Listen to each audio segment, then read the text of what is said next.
It's time for more custom cards. This time around, I asked all of you to make cards that were simple. In other words, they have 10 words or less in their text box, but that didn't keep them from being crazy. There are some absurd designs in this one, like Mana House Millstorm here from Magic Milk, a 4-mana 2/2 legendary for Warlock.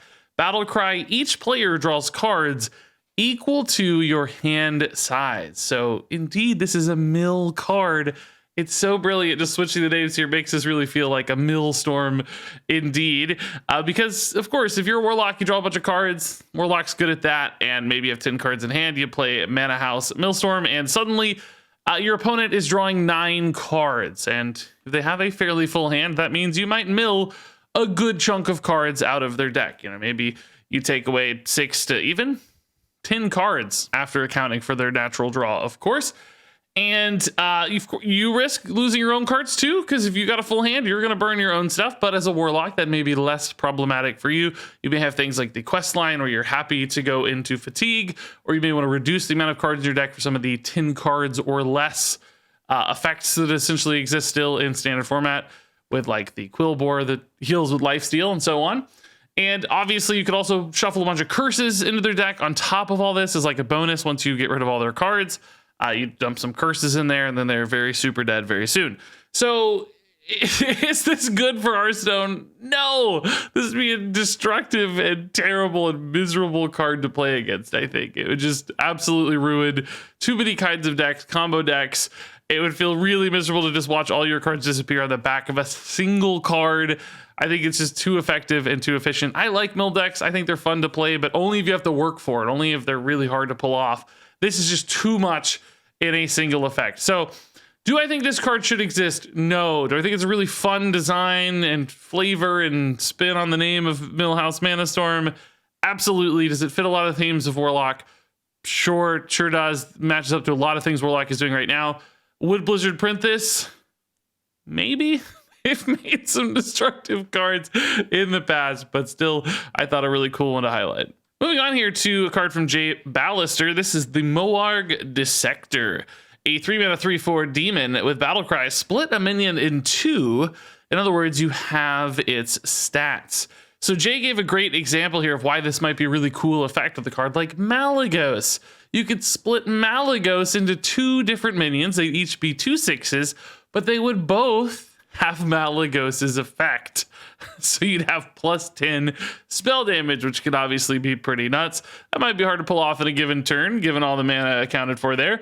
But you can imagine other cool effects too, things like Death Rattles, for instance, basically making a copy of a minion whose effect you really care about for only 3 mana with the Moarg Dissector, losing some stats along the way on the primary minion, but getting a 3/4 body to boot. So I'm curious, what card would you have cut in half? What do you think would be the most OP synergy for this available in standard format? I'm not sure there's anything crazy OP, but that's what I like about this card. I think it has a great way to introduce a copy effect without getting like overwhelming stats on board. You kind of fix the amount of stats you're adding, but can still do some fun stuff, duplicating effects in essence. And of course, very flavorful here as a dude that's literally just got a giant saw on his arm, chopping stuff in half. Moving on here, we have a really elegant card, I think, from Lily. This is the Infiltration Tech, a 1-mana 2/1 for Rogue with Stealth and combo. Draw a Stealth minion. I think this is just like everything that Rogue wants boiled down into a single card, and it's very good being a 1-mana that draws you something specific essentially as a tutor. But in current standard format, I don't think that's broken at all. There aren't a lot of typically broken stealth minions in the game because that's a hard effect to balance for some kind of big crazy effect. So I think there's kind of a natural limit in place there for stealth minion tutoring. I don't think you get anything too good, but it's still synergistic if you have some stealth package stuff that comes along in standard later, or currently still some in wild hanging around as well. And in and of itself, it's just a solid little minion as well. It can go face as needed. It's 1 mana, which is great for activating combos of other cards. It's also just efficient to weave into a turn for its own combo as well. So, there's nothing like crazy, unusual, or wacky, or super fun about this one. It just felt like a really tight, really realistic card design, both from an artwork and effect, stats across the board. Feels like a super realistic Hearthstone card. I wouldn't be remotely surprised to see this appear in the game today at all. Moving on here, we have the Redeemed Succubus from Rob K, a 3-mana 3/4 demon with Battlecry. Swap shadow spells in hand with random holy spells. We've got a demon here who's been redeemed by the light, which means, of course, all your shadow spells are now going to be changed into some random holy spells. And I think this is a cool idea, taking basically a pivot where, you know, maybe you're a deck that's a little more aggressively minded, maybe even like an aggro shadow priest of sorts. You're running a 3-mana 3/4 that's some tempo on board, but if you need to kind of move into a different phase of the game, you need to move into the mid game perhaps, the Redeemed Succubus can allow you to do that. You can say, nah, screw these shadow spells, they're going to be more aggressive on average, although certainly some are still defensive in nature, and I'm going to take some holy spells instead. Maybe I need some healing in a pinch, maybe I need some value generation, some removal. Holy's probably going to be more likely to satisfy a lot of those aspects. So from a flavor standpoint, super cool. Matches up with the artwork here perfectly as well. And I like that flexibility of kind of being able to change your deck on the fly. I might have made this card more expensive in that regard, so that it's like, if you're playing this in a faster deck, a more shadow kind of deck, then you can, like, you know, spin this in the mid game to pivot into a late game plan. Whereas, you know, if you play this on turn 3 in an aggressive deck, it might be a little too early to shift gears. But nonetheless, this still gives you the option to get holy spells in a Benedictus deck, regardless of sort of the structure or archetype of the deck. So I think that's a cool solution that has a good flavor fit to change up what Benedictus decks can do. Before we move on, let's talk about our sponsor for this video. It's Keeps. Did you know 2 out of 3 guys will experience some form of male pattern baldness by the time they're 35? But the best way to prevent hair loss is to do something about it while you still have hair left. And with Keeps, you can get treated right from home. You don't have to go to a doctor to get your hair loss prescription. They'll just talk to you online, send it straight to your door, making life easy and fuss-free. So if you're noticing that you're losing your hair, it's time to do something about it. For a limited time, you can go to keeps.com/Regis or click the link down there in the description below to receive 50% off your first order.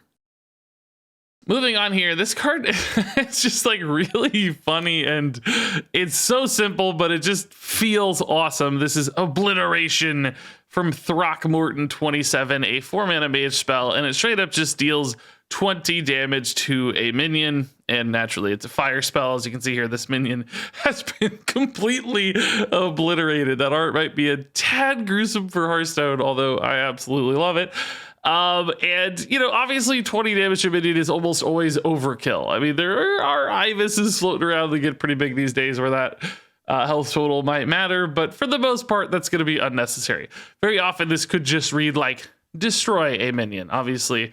But that's what's fun about it, right? Is like it takes this excess and makes that really enjoyable. It's like 20 damage is so hilarious. How often might that matter? Meteor did a similar sort of thing in the past as a counter to big dinosaurs. And I like this in that feel. At some reason, it feels more obliterating than just destroying something, even though it's not quite as universal. So I just like the big damage numbers. Plus, there's always that potential for, like, I don't know, misdirect style effects where this accidentally goes face because some other card exists that pushes it face instead. So having cards like this in the random mage pool, having opportunities for this to do something absolutely crazy, feels like it would be really fun in Hearthstone. So I think there's an elegance in the design here that making it a big number instead of just another random destroy effect feels really good with a card like this one. Moving on here, we've got Rostakon's Mask, a 2-mana 1/2 with a battle cry. Gain all effects of friendly totems. So finally, some totem payoff. I'm just waiting and waiting for Totem Shaman to be an actual real thing anytime in the near future. And a card like this could help. I don't definitely think this would make totems good in its own right, but I like the idea of having a follow-up here where if you are able to get a board of totems, this is a cool way to turn them into a really cool minion. I might actually even say gain the stats of all friendly totems as well, because this would still ultimately just be kind of a pile of effects that might be hard to do anything with. But if it also is gaining stats, then it might have a really high health total. It might stick around for a long time. But even now, if you look to like wild, you know, getting a Grand Totem Eyesore effect on here in combination with like a Mana Tide totem, for instance, there's still some cool things that could happen. This would turn into an awesome minion. I just wish you gained those stats as well to really make it a payoff. Because as it stands right now, like, yes, it's only 2 mana, but it's hard to get a big wide board of totems to stick around, and you need it to be a meaningful payoff. So I think you need a little boost here to Rostakon's Mask. But nonetheless, just an awesome, totem idea here. And I want more totem stuff. All right, next up here is Blood on the Water. This is another shaman card, and it's one I really wish we'd gotten in the mini set. This one's from Skeleton's Love Milk.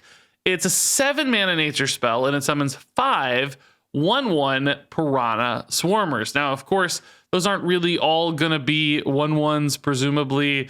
Even though they summon simultaneously, I think the first one will scale up based on the future Piranha Swarmer buffs, getting +1 attack per each incremental summon. So you're actually going to have a pretty nice reactive board. You're going to be able to trade into some stuff pretty well because your first Piranha is going to be big and scaling down. But you can eat away at a board really nicely, or just summon a board of threats. Like if your opponent doesn't have that 1 damage AoE, these Piranha boards can hit for pretty big damage output. I've played Piranha decks a few times now. I'm surprised how often they kind of linger around and end up hitting face really, really hard. So this feels like the kind of cap, the centerpiece, the finisher of sorts for the Piranha package that currently doesn't exist. I always feel like I'm a little bit short on delivering on the Piranha promise.